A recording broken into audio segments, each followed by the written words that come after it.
बहुत से लोग अपनी ताकत से अनजान होते हैं, इसलिए जीवन में आने वाली समस्याओं से परेशान होते हैं। कुछ ऐसे लोग हैं जिनके अंदर एक अपना टैलेंट होता है, एक अपनी प्रतिभा होती है, लेकिन वो अच्छे से निखार नहीं पाते हैं जो वो उनकी ताकत होती है। तो मैं रमाकांत शर्मा आज आपको एक कहानी सुनाता हूँ। बहुत समय पहले की बात है, एक देश था। उस देश का एक अपना ही अलग कानून था। वहाँ पर हर 5 साल में एक राजा बनाया जाता था और 5 साल होने के बाद उस राजा को जंगल में भेज दिया जाता था। और वह जंगल ऐसा होता है, वहाँ पर खाने पीने को कुछ नहीं होता है और वह खूंखार जानवरों से भरा हुआ होता है। तो वहाँ पर राजा को छोड़ने के बाद वह राजा भूख व प्यास के कारण या किसी जानवर का शिकार होने के कारण कुछ ही दिन जीवित रह पाता है। ऐसे ही करके वहाँ पर राजा बनाने की प्रक्रिया बहुत सरल थी। वहाँ पर जितने भी राजा बनने होते उन सभी राजाओं को इकट्ठा करके उनके नाम की पर्चियां बनाकर एक बॉक्स में डाल दिया जाता था और उस बॉक्स में से पर्चियों को एक बच्चे के द्वारा निकलवाया जाता था। और जिस भी नाम की पर्ची निकलती है वह वहाँ का राजा घोषित कर दिया जाता है।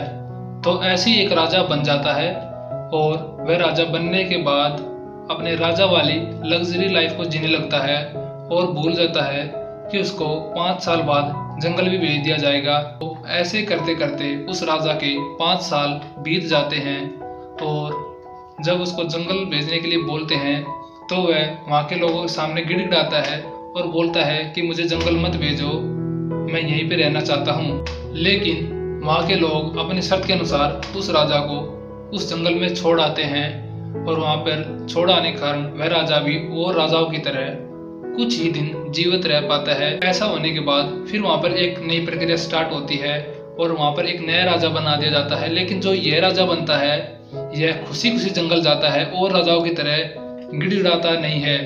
तो होता ऐसे है, तो वह राजा बनने के बाद अपनी लग्जरी लाइफ को न जी के अपने आने वाली भविष्य की समस्या पर विचार करता है और सोचता है कि उसे 5 साल बाद जंगल भेज दिया जाएगा। तो वह पहली साल ही अपने मंत्रियों को कहकर जंगल के कुछ इलाके को साफ करवा देता है और दूसरी साल अपने लिए एक अच्छा सा महल बनवा लेता है। और वहाँ पर जो महल बनाने वाले मजदूर थे उनके लिए भी जंगल में उनके घर बनवा दिए। 3 साल में यह राजा इतना ही जंगल में काम कर पाया। चौथी साल इस राजा ने यह किया कि वहाँ पर जो लोग रहेंगे वहाँ के लिए उनके लिए गलियाँ और पानी की व्यवस्था कर दी। और 5वें साल जो बच गई जमीन उसको खेती में लगा दिया और वहाँ कुछ लोग बसा दिए जो वहाँ पर खेती करने लगे। तो ऐसे करते करते इस राजा के 5 साल पूरे हो गए। इस राजा को भी बोला गया कि तुम्हें भी जंगल जाना है। तो ये राजा बोलता है कि मेरे को अच्छे तरीके से जंगल में छोड़ के आओ। क्योंकि ये राजा होता है तो इस राजा के हुक्म को माना जाता है और इसको हाथी पर बैठाकर सेना के साथ दूसरी तरफ जंगल में भेजा जाता है। और यह हंसी खुशी उस जंगल में जाता है क्योंकि इसने पहले ही उस जंगल में अपना अच्छा सा साम्राज्य तैयार कर लिया।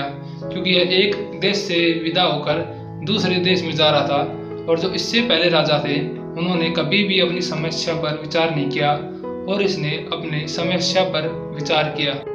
है तो ये एक कहानी, लेकिन हमारी जिंदगी में भी असल में हमारे साथ ऐसा ही होता है कि हम हमारे जीवन में आने वाली समस्याओं पर विचार नहीं करते हैं और हम उन समस्याओं से घिर जाते हैं। जैसे पहले वाला राजा होता है वह सोचता है कि जैसे चल रहा है वैसे चलने दे, क्यों छेड़छाड़ की जाए।